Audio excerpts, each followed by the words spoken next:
Assalamu alaikum wa rahmatullahi wa barakatuh to some of you and peace out to the rest of you. Hit the share button because the message is more important than the messenger. Gentlemen, I have to tell you honestly, some men have stated that I am underrated, that I should be shared more often, and that I've even saved some lives.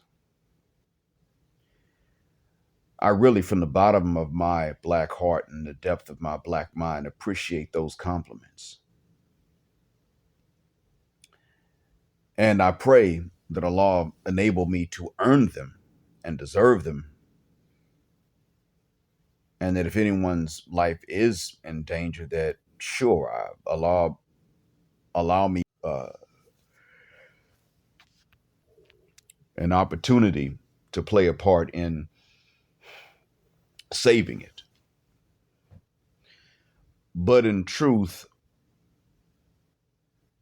it's the Lord Himself who saves lives, because the lives are in His hands and the deaths are in His hands. And He can decree or forbid or reschedule a death, and we wouldn't even know until the effect.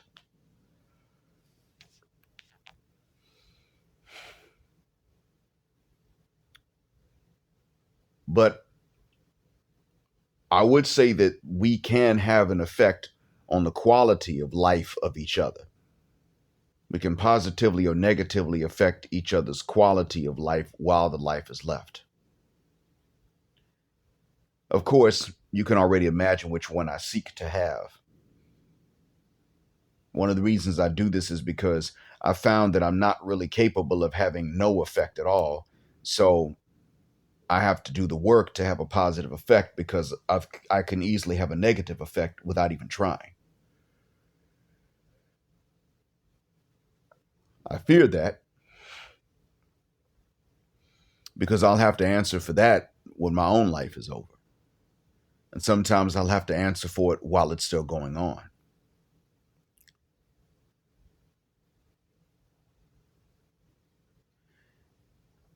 A lot of young brothers go through what they go through.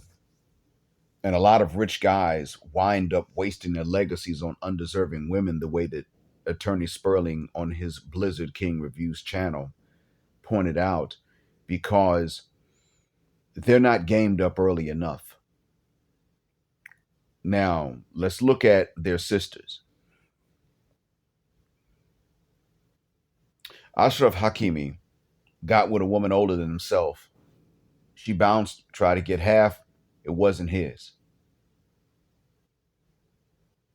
Gisele Bundchen decided to give an ultimatum that her husband couldn't have won. She gave him a crap test he couldn't pass, an ultimatum. If he capitulates, he's wrong. And if he doesn't, he's wrong. So either way it goes, of course, in divorces, a lot of discoveries come out. So it's discovered she was cheating with the personal trainer. You know the story.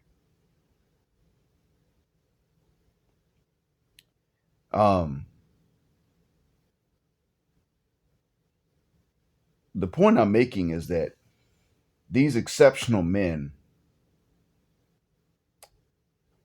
wind up as played as they are because not only is no man immune, but it also happens because the game is intentionally kept from them. And at this point, the game is oftentimes made clearer to us than it is to them. But in previous decades, the game was clearer to them than it is to us. You see, they would have known more about women than we would have, because women would have simply just played fewer games. Now it is quite the reverse. Now we see the games they play, and the up and coming athletes get less of a window to this. Why would Travis Hunter walk eyes wide shut into this? Because even as exceptional as he is in his talent, academically and athletically, he doesn't have options. Now, options don't just allow you to uh, choose better. Many men can choose to be alone if they've already been alone. Options allow you to see and to know better. And that's one of the reasons why women are out here artificially keeping options away from many men. It's not just so that the men can't choose, it is also so that the men don't know.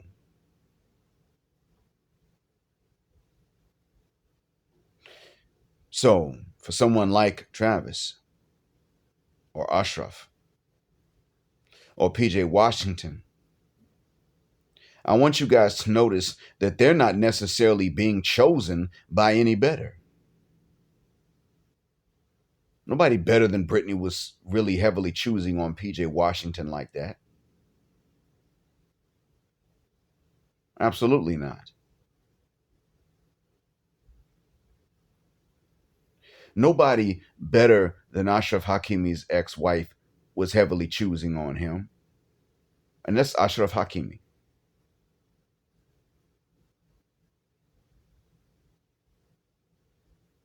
Now, Tom Brady probably had plenty of choices, but they were kept at bay. But you look at these other guys. The only ones that really heavily choose on them are the ones that are running game in the first mother cuss word place. It seems to be this way just repeatedly. And there's another guy who I forgot his name or even what he did, but I think he was a rapper. But oh, excuse me, he got with an old Instagram model. That's who chose up on him. And this is done partially because these, despite the catch these guys are, the conspiracy is like a religion to these ladies.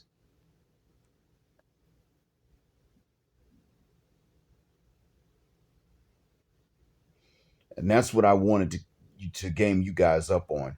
We got to reach these young brothers when they're prepubescent with exactly what it is that their mamas don't want them to know. I stated this before. I will now revisit this point. They're gaming the girls up when the girls are little girls still playing with dolls on the kitchen floor. Big cousin, big sister, mama, grandmama, auntie are sitting in the kitchen squawking like hens, talking about how to get money out of dudes and out the system without working.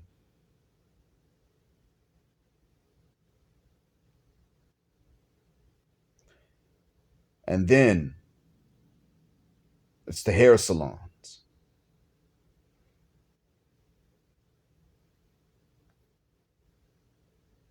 And then wherever else we're not that they are, this is what goes on.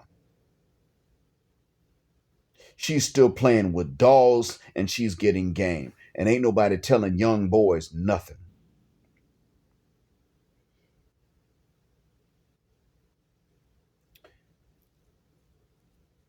Now, they say that they want somebody to mentor them.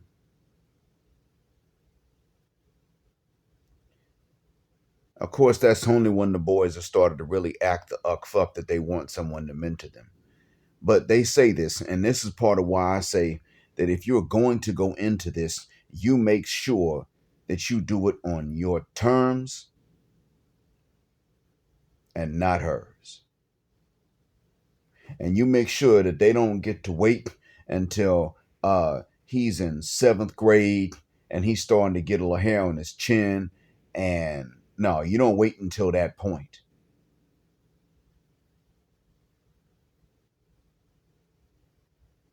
Can't bring them in at that point. No, they need to bring that boy in when he's in fifth grade, maybe even third or fourth. And you're able to tell him, listen, young man, now before you get old enough, you are to protect your money from women that just want to use you. You were to protect your grades. You tell them when they're young, protect your school supplies from girls that just want to use you.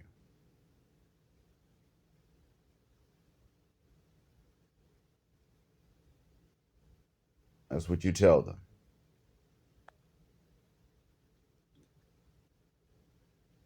And then when you get older, whatever it is that is of value, protect from those who just want to use you. And know, tell them that they're going to be able to know. Because many women, through no fault of the young guys, many women are going to try to use guys, including them.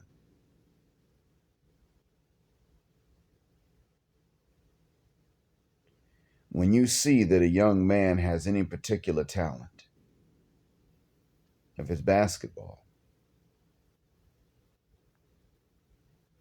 whatever the talent is, you let them know that they have to watch out for those who are going to try to use them because of what the talent can bring.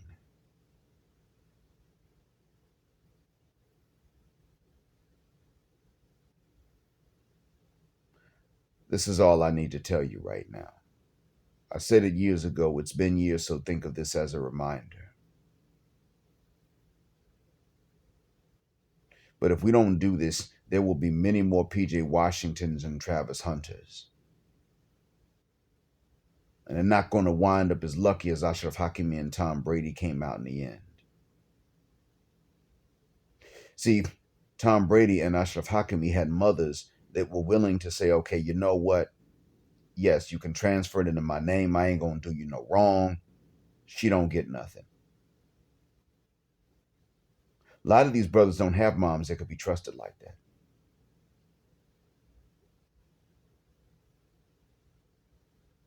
A lot of them don't have anyone they could trust like that.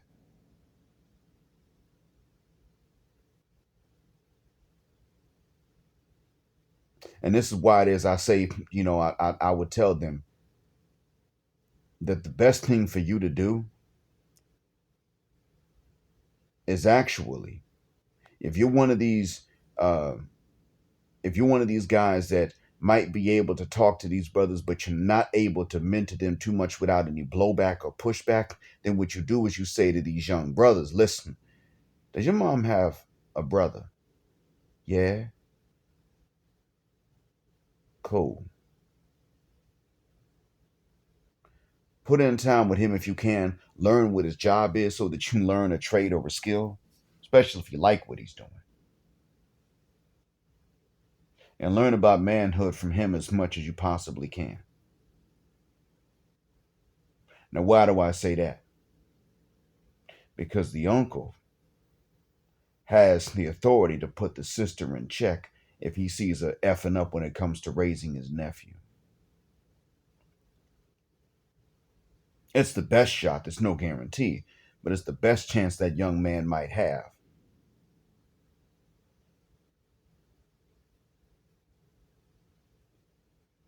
I once, when I was a student teacher, it was the same semester where I had that sister and her sister assistant with the special ed students that were breaking the rules and trying to throw me under a bus.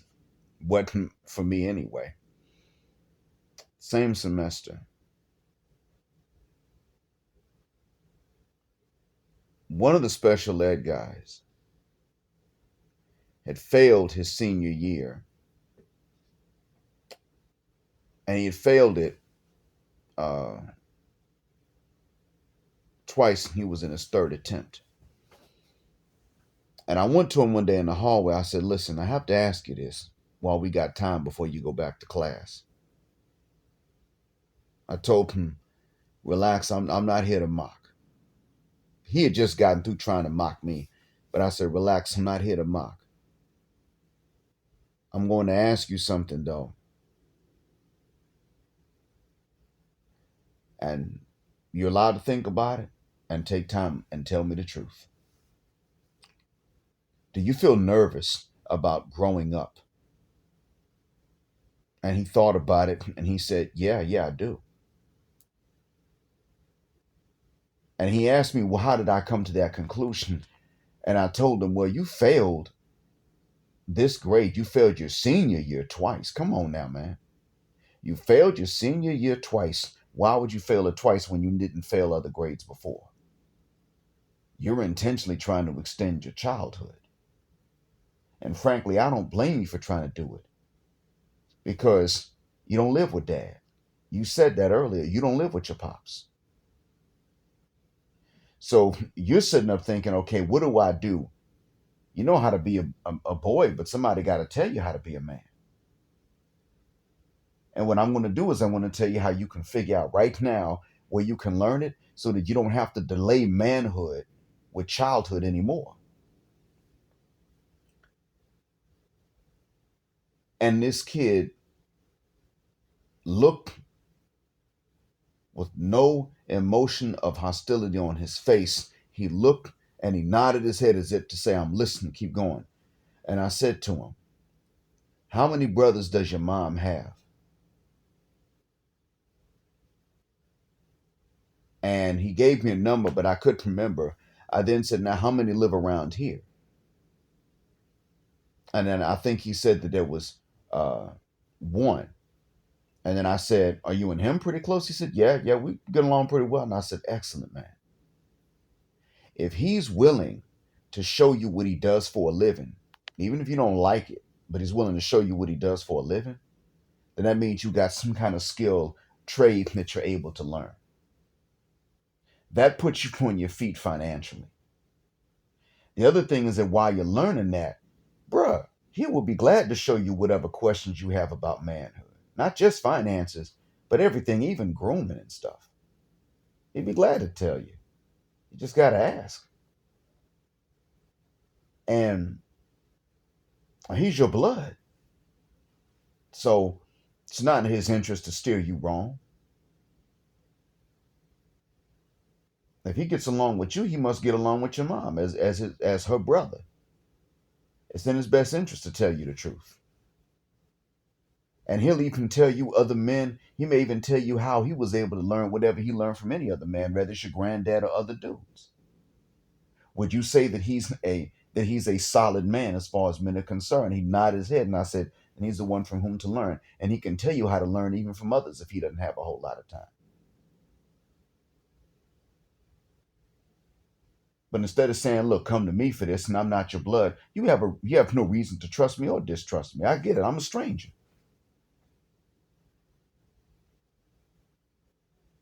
But that don't mean that you just shut out every dude. Because in all honesty, you don't have to delay manhood with extra childhood trying to fail your senior year. If I can see that, if I can see through that, and somebody else is going to see through it, it's just a matter of time. And then they'd be able to say, okay, you scared. But if you get in front of this now and start looking to find out what you want to know instead of trying to delay it, then nobody can sit up and say you scared because you went, and I said scared for a reason, you went and started to learn this stuff on your own. If you were scared, you ain't scared no more. And can't nobody say that. He nodded his head and he said, thanks, mister. I never got a chance to find out what happened afterwards. I don't remember the student's name. I don't expect him to remember mine either.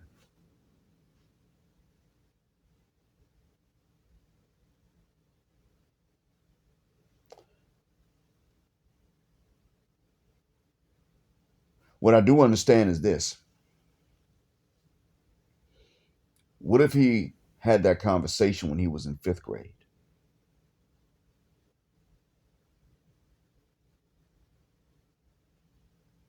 Now stop and think. When you are on your way off to a good financial situation in your manhood, But you don't know the one thing that is important that is left, and that is the games that these broads can run on you. What's going to happen? That's going to be what ruins your life.